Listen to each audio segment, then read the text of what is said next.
Hi guys, welcome back. In this video, I'm going to show you how we can transfer contacts from iPhone to any device. It could be a Windows computer, it could be a MacBook, or it could be an Android phone, or to any other iPhone.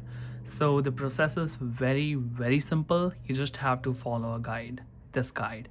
So what you have to do is just simply find the contacts app in your iPhone.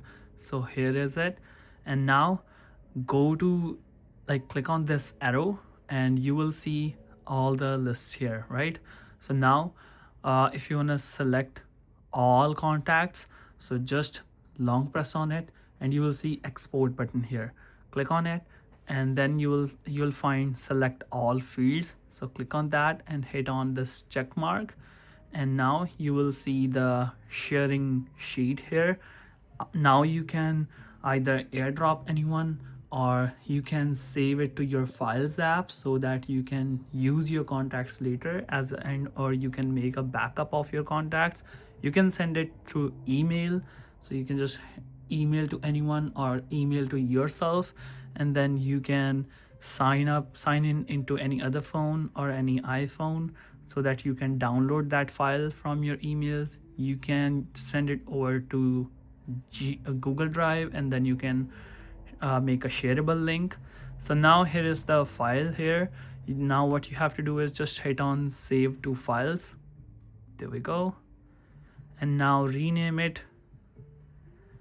Now you can choose where to save it, and I will save as a contacts name file, right?